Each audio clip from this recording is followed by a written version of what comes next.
இதில் ஒரு சின்ன ஸ்டோரி இருக்குது, சொல்லட்டுமாடா? ஓகே, சொல்கிறேன் ஜாலியாக. நான் வந்து சிங்கப்பூரில் வேலை பார்த்துட்டு இருந்தேன். எங்கள் அண்ணனுக்கு பொண்ணு பார்த்துட்ருக்கோம். பொண்ணு பார்த்துட்டு வந்துட்டார்.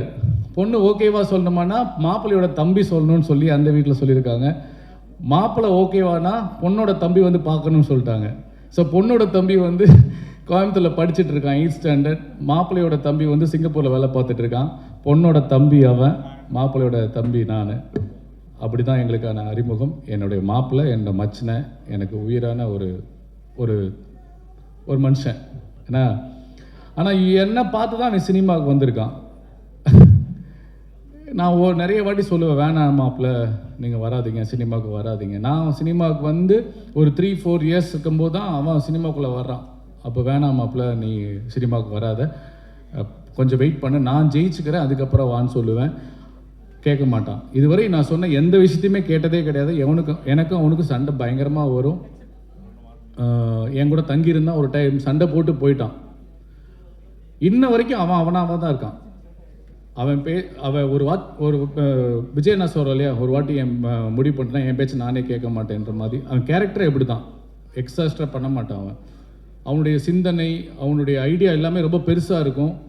அது நம்மக்கிட்ட கேட்டால் அது என்னடா இதெல்லாம் நடக்குமான்னு தோணும். ஆனால் எப்படியாவது முட்டி மோதி அதை நடக்க வைக்கிறதுக்கு முயற்சி பண்ணுவான். இன்றைக்கி சக்ஸஸ் பண்ணியிருக்கான். ஒரே ஒரு வாட்டி நீங்கள் கை தட்டினீங்கன்னா எனக்காக அவனுக்கு இனிமேல் லைஃப் நல்லா இருக்கணும்னு கடவுளை நான் வேண்டிக்கிறேன். இன்னொன்று, இன்னைக்கு பிரபாகரன் வந்து இந்த ஒரு சக்ஸஸில் இருக்கான்னா அதுக்கு முக்கியமான காரணம் எங்கள் மாமா சந்திரன். இங்கே இருக்காரா? எங்க மாமா கொஞ்சம் மேடைக்கு வர முடியுமா? இருக்காரா இங்க? இல்லை மாமா வாங்க. இல்லை வாங்க வாங்க, நீங்கள் ஒரு நிமிஷம் எனக்காக வாங்க, தயவு செஞ்சு ஒரே நிமிஷம் எனக்காக வாங்க. ஏன்னா நான் வந்து அவருக்கு பிள்ளையா போறக்கணும் கூட ஆசைப்பட்டிருக்கேன். இவனுக்கு என்ன வேணுமோ செஞ்சு கொடுத்துட்டே இருப்பார். இவருக்கும் அவருக்கு. மாமா மேலே வாங்க மாமா, தயவு செஞ்சு ஒரு வாட்டி வாங்க. ஏன்னா எந்த ஒரு பிள்ளையும் தகப்பன் இல்லாமல் இல்லை, தாய் தகப்பன் இல்லாமல் இல்லை. அவ்வளோ ஃபெயிலியர் பார்த்துருக்கான். நிறைய பேர் ஏமாத்திருக்காங்க பிரபாவை. இது வரைக்கும் நான் பிரபாக்காக எங்கேயுமே பேசினது கிடையாது. இன்னைக்கு நான் பேசலைன்னா நான் நல்ல மச்சனாகவும் இருக்க, மாமனாகவும் இருக்க மாட்டேன், ஒரு ஃப்ரெண்டாகவும் இருக்க முடியாது. ஸோ இவரை வந்து நீங்கள் கைத்தட்டி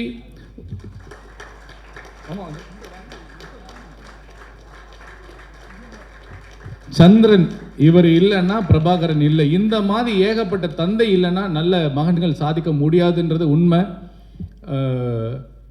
தேங்க்யூ மாமா. இவரை பார்த்து நான் வந்து நிறைய டைம் பொறாமப்பட்டிருக்கேன். இவருக்கு நான் பிள்ளையா பிறந்திருக்கலாமே அவங்ககிட்டே சொல்லுவேன் நான். ஏன்னா அந்த அளவுக்கு தன் பிள்ளையோட கனவுகளுக்கும் தன் பிள்ளையோட ஆசைகளுக்கும் திட்டினா கூட திட்டி சண்டை போட்டுருவார், அதுக்கப்புறம் பணம் போட்டு விட்டுருவார். இது வரைக்கும் இவன் இழந்த பணம் எனக்கு தெரிஞ்சு 3-4 கோடி இருக்கும். இந்த 15 வருஷத்தில் சினிமாவுக்காக இழந்த பணம் 3-4 கோடி இருக்கும். அதுக்கு பின்னாடி நிறைய இழந்திருக்கோம் நாங்கள். இருந்தாலும் அவன் லட்சியம் அவனுக்குன்னு ஒரு இடத்துக்கு வரணும், யாரோட ஒரு சப்போர்ட் இல்லாமல் நம்ம ஜெயிக்கணும் அப்படின்றதுல போராடிட்டு இருக்கான். இன்னைக்கு உண்மையாகவே இவனுடைய வெற்றி, இது வரைக்கும் நான் அவனுடைய வெற்றி எதுக்குமே நான் பாராட்டல, இந்த வெற்றியை உண்மையாகவே பாராட்டுறேன். என்ன காரணம்னா இந்த படத்தை ரொம்ப கம்மியான செலவில் எடுத்தது ஒரு மிகப்பெரிய வெற்றி, லோ பட்ஜெட்டில். அதுக்கப்புறம் எக்ஸ்ட்ரா செலவு பண்ணி இந்த படத்தை ப்ரொமோட் பண்ணதில் அவன் ஜெயிச்சிட்டான், ஒரு பெரிய ப்ரொடியூசராக ஜெயிச்சிட்டான். உண்மையிலே இனிமேல் இன்னும் இதோட ஒரு பெரிய பெரிய ப்ராஜெக்ட்ஸ் அவன் நம்பி கொடுப்பாங்க, ஃபினான்சியர்ஸ் நிறைய இன்வெஸ்ட் பண்ணுவாங்கன்ற நம்பிக்கை எனக்கு இருக்குது. நானும் அதுக்கு உத்தரவாதம் கொடுக்குறேன். ஸோ பிரபா வந்து ஒரு நல்ல ப்ரொடியூசராக இப்போ நான் சொல்லியிருக்கேன். அவனுக்குள்ள ஒரு மிகப்பெரிய சினிமாட்டோகிராஃபர் இருக்கார், ஆக்டர் இருக்கார். கிழக்கு பார்த்த வீடுன்னு ஒரு படம் பண்ணியிருக்கான். சான்ஸே இல்லை அந்த படம். நீங்கள் என்னைக்காவது ஒரு நாள் ரிலீஸ் ஆச்சுன்னா தெரியும் அந்த அளவுக்கு அவன் பெர்ஃபார்மன்ஸ் இருக்கும். And all the very best மாப்பிள்ள. கொஞ்சம் இமோஷனல் ஆகிடுச்சு. இந்த படத்தில் ஒர்க் பண்ண டிரெக்டர் சார், நம்ம கூடிய சீக்கிரம் உங்களுக்கு அட்வான்ஸ் தரேன் சார், இன்வெஸ்டர் பார்த்துட்ருக்கேன். இதே 15 நாளில் 20 நாள் ஒரு படம் எனக்கு பண்ணி கொடுங்க sir. And all the technicians எல்லாருக்குமே என்னுடைய மனமார்ந்த வாழ்த்துக்கள். அண்ட் சண்முகம் வாங்க. நான் வந்து முத சினிமாவுக்கு வந்து அசிஸ்டன்ட் டைரக்டராக ஒர்க் பண்ணும்போது அந்த படத்தில் நடித்தார், சம்பளமே வாங்காமல் நடித்தார். 17 வருஷம் ஆச்சு. இவர் நடித்த படம் எனக்கு தெரிஞ்சு மினிமம் ஒரு 500 படம் நடிச்சிருப்பேனே. 500 படம் நடிச்சு இன்னைக்கு இந்த ஒரு படத்துல தான் முகம் தெரியுது. தயவு செய்து உங்க எல்லா கேமராவும் இவரை பதிவு பண்ணுங்க. எனக்கு ரொம்ப சந்தோஷமா இருந்தது. அவர் அந்த சீன்ல பார்க்கும்போது எந்த ஒரு ஹெசிடேட் இல்லாம என்ன கேரக்டர் கொடுத்தாலும் போய் நிற்பாரு. அவர் சொன்னது உண்மைதான். படத்துல வருமா வரதா தெரியாது, ஆனா சின்சியரா நடிப்பாரு. சினிமா மட்டும்தான் தெரியும். சினிமாவை மட்டுமே தொழிலா நேசிக்கிற ஒரு மனிதர், நடிகர். வாழ்த்துக்கள்ண்ணே. எல்லாருக்குமே என்னுடைய மனமார்ந்த வாழ்த்துக்கள். சித்தப்பு போயிட்டாரு. பருத்தி வரல ஒரு டைலாக் வரும், சித்தப்பு சின்ன வயசுல நல்லா கருன்னு ஒரு வண்டு மாதிரி இருந்தா இப்போ பாலிச்சு பார்க்கறதுக்கு பாலிஷா இருக்கா சித்தப்பு, எப்படி சித்தப்பு? அதெல்லாம் காசு பணம் வந்தா காக்கா கூட கலரா இருக்கா. இந்த மாதிரி நான் அவர்கிட்ட நிறைய டைம் பேசியிருக்கேன். அவர் மட்டும் அப்படியே இருக்காரு. காசு பணம் வந்தாலும், புகழ் வந்தாலும், தோல்வி வந்தாலும், எவ்வளோ பிரச்சனைகள் வந்தாலும் அதே மாதிரி இருக்காரு மனுஷன். எப்படின்னேன்னு கேட்பேன். நீ நம்பிக்கையாக ஓடிக்கிட்டே இருந்துவார். சினிமா மட்டும்தான் எனக்கு தெரியும், சினிமாவை நடிச்சு போயிட்டே இருக்காரு. அவர் தான் இந்த படத்தை இன்னும் ஒரு படி தூக்கி நிப்பாட்டி இருக்காரு. அவுட் அண்ட் அவுட் இந்த பிரபாவனுடைய எனக்கு பிடிச்ச விஷயம் என்னன்னா, இந்த ப்ராஜெக்டில் என்ன காஸ்டிங் போடணும், என்ன இன்வெஸ்ட் பண்ணணும், இது எப்படி மார்க்கெட் பண்ணணுன்றதுல சூப்பராக பண்ணியிருக்கான். எகெயின் அண்ட் அகெயின் பிரபாவ் மட்டும்தான் எனக்கு பெருசாக தெரியுது. நான் சொந்தக்காரன்றனால சொல்ல. அடுத்த படம் இதை விட பெருசாக பண்ணுமாப்ல. வாழ்த்துக்கள். அண்டு பத்திரிகையாளர் யாரோ சொன்ன கருத்துக்கு நானும் உடன்படுறேன். கலையும் அரசியலும் இல்லாமல் வாழ்க்கை முழுமையடையாது. உங்கள் வெப் சீரிஸில் ஒரு டைலாக் போன போக்கில் சொல்லியிருப்பீங்க. சூப்பரான அரசியல் சொல்லியிருப்பாங்க.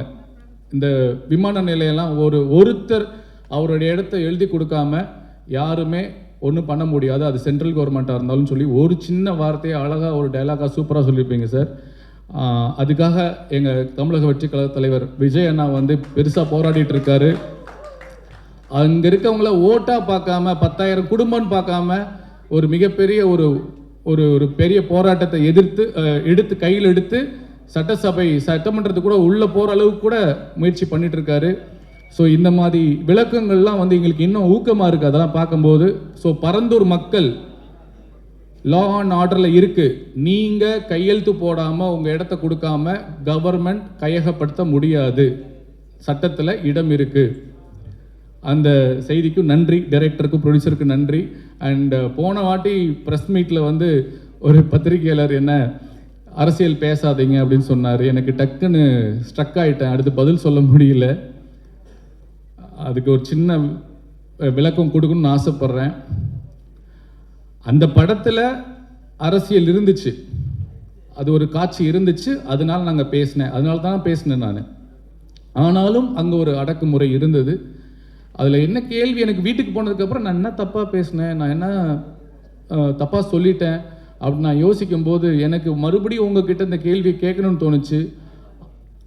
அரசியல் இந்த ஆடியோ லான்ச்சில் நான் சொன்னேன், கலையும் அரசியலும் இல்லாமல் வாழ்க்கை முழுமையடையாது. எத்தனையோ நடிகர்கள், எத்தனையோ இயக்குநர்கள் அரசியல் பேசுகிறாங்க, ஆனால் யாரையுமே கேள்வி கேட்க மாட்டுறாங்க. பெரிய பெரிய நடிகர்களாக இருக்கட்டும், பெரிய பெரிய இயக்குநர்கள் எல்லாமே அரசியல் பேசியிருக்காங்க, யாருமே தடுக்கல. அப்போ நான் மட்டும் ஏன் அரசியல் பேசக்கூடாதான்ற ஒரு கேள்வி வந்தது.